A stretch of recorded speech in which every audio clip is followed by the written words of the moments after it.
Chapter 1. Dr. Shepherd at the breakfast table.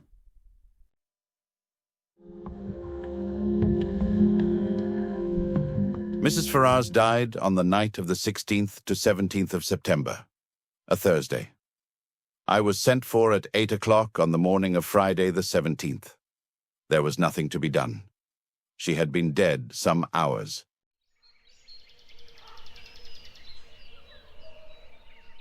It was just a few minutes after 9 when I reached home once more.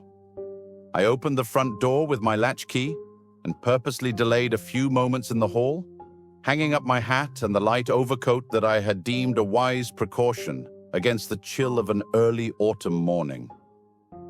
To tell the truth, I was considerably upset and worried.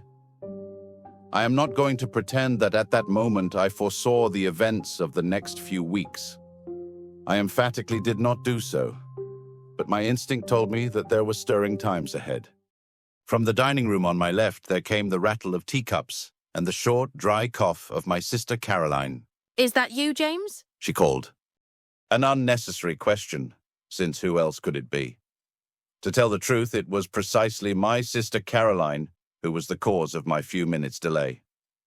The motto of the mongoose family, so Mr. Kipling tells us, is, "Go and find out." If Caroline ever adopts a crest, I should certainly suggest a mongoose rampant.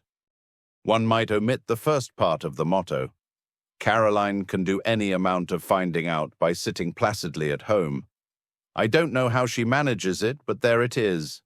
I suspect that the servants and the tradesmen constitute her intelligence corps.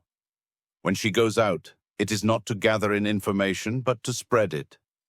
At that, too, she is amazingly expert. It was really this last-named trait of hers which was causing me these pangs of indecision. Whatever I told Caroline now concerning the demise of Mrs. Ferrars would be common knowledge all over the village within the space of 1 hour and 30 minutes. As a professional man, I naturally aim at discretion. Therefore, I have got into the habit of continually withholding all information possible from my sister. She usually finds out just the same, but I have the moral satisfaction of knowing that I am in no way to blame. Mrs. Ferrars' husband died just over a year ago, and Caroline has constantly asserted, without the least foundation for the assertion, that his wife poisoned him. She scorns my invariable rejoinder that Mr. Ferrars died of acute gastritis, helped on by habitual overindulgence in alcoholic beverages. The symptoms of gastritis and arsenical poisoning are not, I agree, unlike, but Caroline bases her accusation on quite different lines. "You've only got to look at her," I have heard her say. Mrs. Ferrars, though not in her first youth, was a very attractive woman, and her clothes, though simple, always seemed to fit her very well. But all the same, lots of women buy their clothes in Paris, and have not, on that account, necessarily poisoned their husbands. As I stood hesitating in the hall with all this passing through my mind, Caroline's voice came again, with a sharper note in it. "What on earth are you doing out there, James? Why don't you come and get your breakfast?" "Just coming, my dear," I said hastily. "I've been hanging up my overcoat." "You could have hung up 6 overcoats in this time." She was quite right. I could have. I walked into the dining room, gave Caroline the accustomed peck on the cheek, and sat down to eggs and bacon. The bacon was rather cold. "You've had an early call," remarked Caroline. "Yes," I said. "King's Paddock, Mrs. Ferrars." "I know," said my sister. "How did you know?" "Annie told me." Annie is the house parlour maid. A nice girl, but an inveterate talker. There was a pause. I continued to eat eggs and bacon. My sister's nose, which is long and thin, quivered a little at the tip, as it always does when she's interested or excited over anything. "Well?" she demanded. "A bad business. Nothing to be done. Must have died in her sleep." "I know," said my sister again. This time I was annoyed. "You can't know," I snapped. "I didn't know myself until I got there, and I haven't mentioned it to a soul yet. If that girl Annie knows, she must be a clairvoyant." "It wasn't Annie who told me, it was the milkman. He had it from the Ferrars cook. As I say, there is no need for Caroline to go out to get information. She sits at home and it comes to her. My sister continued. What did she die of? Heart failure? Didn't the milkman tell you that? I inquired sarcastically. Sarcasm is wasted on Caroline. She takes it seriously and answers accordingly. He didn't know. She explained. After all, Caroline was bound to hear sooner or later. She might as well hear from me.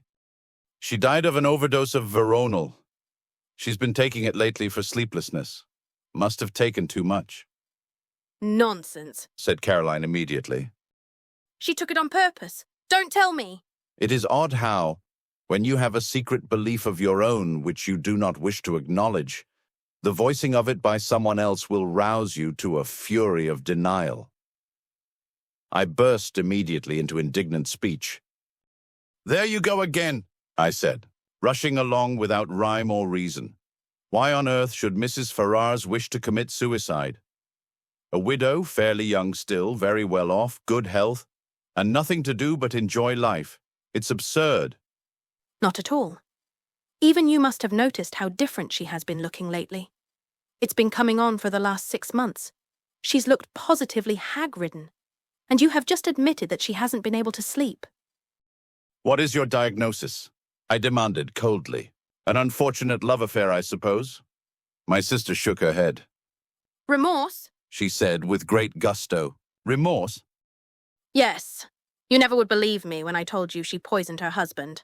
I'm more than ever convinced of it now. I don't think you're very logical, I objected. Surely if a woman committed a crime like murder, she'd be sufficiently cold-blooded to enjoy the fruits of it without any weak-minded sentimentality such as repentance. Caroline shook her head. There probably are women like that.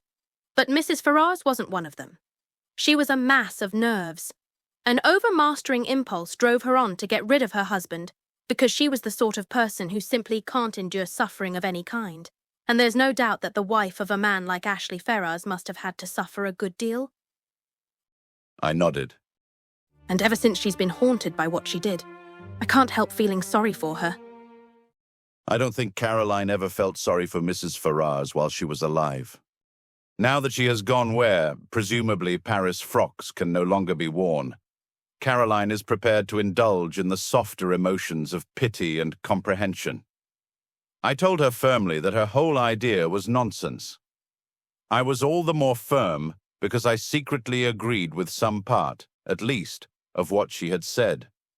But it is all wrong that Caroline should arrive at the truth simply by a kind of inspired guesswork.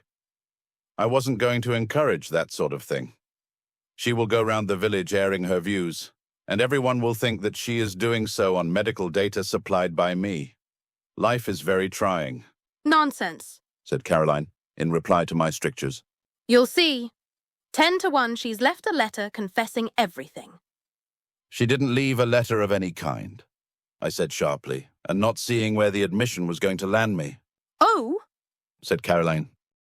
So you did inquire about that, did you? I believe, James, that in your heart of hearts, you think very much as I do. You're a precious old humbug. One always has to take the possibility of suicide into consideration, I said repressively. Will there be an inquest? There may be. It all depends. If I am able to declare myself absolutely satisfied that the overdose was taken accidentally, an inquest might be dispensed with. And are you absolutely satisfied? Asked my sister shrewdly. I did not answer, but got up from the table.